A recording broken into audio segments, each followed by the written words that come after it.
And joining us now for analysis on the U.S.-Canada economic relationship is Rod D. Martin. He's founder and CEO of Martin Capital. Good morning, Rod. Thanks for joining us so early. Now, both sides are basically blaming each other. So how do you see it? You know, Donald Trump says a lot of things that make you go, but this one was surprisingly accurate. This was just spot on. Canada wants the benefits of being a state without being a state. And one of the things that Canada wants is for the United States taxpayer to pay for its entire military protection without any compensating factors whatsoever. They don't pay into our treasury. They don't trade fairly. I give you an example. You know, we face 280% tariffs on American dairy farmers. That's absurd. That's not an actual tax. That's a blockade. That's the Canadians saying you may not sell cheese here.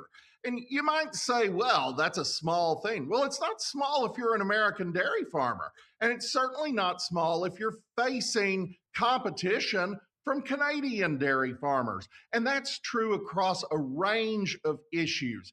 Canada was offered a deal and agreed to that deal that would actually have given them the most favored trade status of any foreign trade partner. No country has gotten a better deal. No country has gotten as good a deal as the one the US and Canada agreed to earlier this past week, and they walked away. And Mark Carney said why. He said, we actually agree with everything the Americans are saying. We just don't like how they're saying it.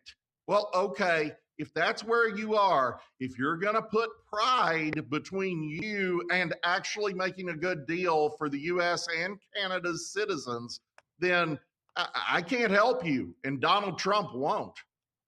Yeah, I want to go a level deeper on that because you used this example of the American dairy farmer. Is it political pressure internally on Carney? It seems as if Canada has this expectation of a non-reciprocal deal when it comes to some of these industries. How do you understand that? Well, Kerry, that's where our allies have been forever because we taught them to be. You know, coming out of World War II, we saw the world flattened. Germany's just rubble. But so is London, and so is much of France, and so is Japan, and so forth. We face down a communist threat that could have and almost did a couple times just conquer the whole world.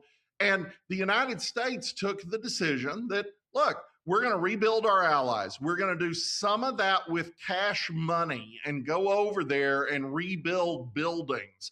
But we're also going to help them by giving them favored trade status such that they don't have to compete with us as much as we have to compete with them. We want market access to their markets, but we know that they have industries they need to rebuild. So for 35 years, 45 years, we did that.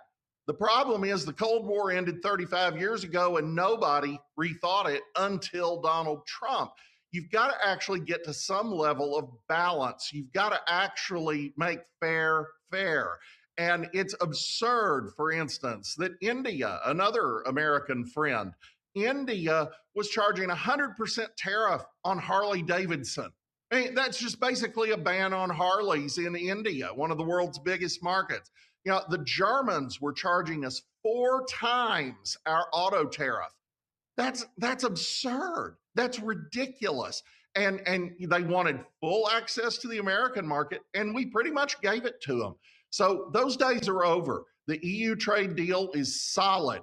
The Indian trade deal is solid. The Canadian trade deal is a train wreck because Mark Carney is the only Western leader, or Eastern leader for that matter, who won't just say, you know what, you're right, this is fair. Except, wait, Carney did say it was fair. He's just mad about it. Yeah, and of course, with the internal politics of Canada potentially make people do things that seem slightly irrational when it looks like you face pressure from the other side. But I want you to now, Rod, explore the national security aspects of our relationship with Canada.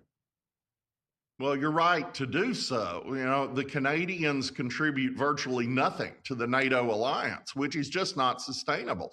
And it's the exact same analysis as on trade. The United States knew it had to be the defender of the free world for half a century because these guys couldn't really defend themselves. Unfortunately, Canada was one of the ones who could. Nobody bombed Canada. And Canada fought heroically in World War II as well as World War I. They were a staunch, steadfast ally.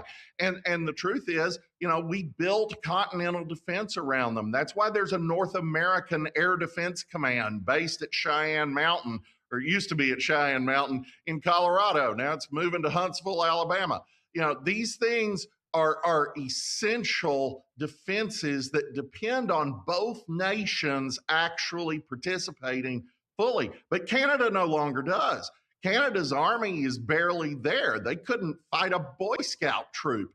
And you know, they're not contributing anything. We are paying for their defense, which again factors into the trade picture. If you're blocking us from key markets in your country, you're keeping us from being able to compete fairly. We don't want any special advantages. We just want it to be a little bit more level playing field. And then you're also raiding the U.S. Treasury to pay for the Army, Navy, Air Force, and Marines that you won't pay for yourself. Then what good are you? And the truth is, right, Canadian industry sells to the United States market. If we cut them off from that, good luck. Europe is not going to build factories in Canada to supply Europe. Well, a lot to explore here. I wanted to ask you about Chinese autos undermining the auto industry for both countries. We're going to have to pick that one up next time. Rodney Martin, thanks for joining. Take care.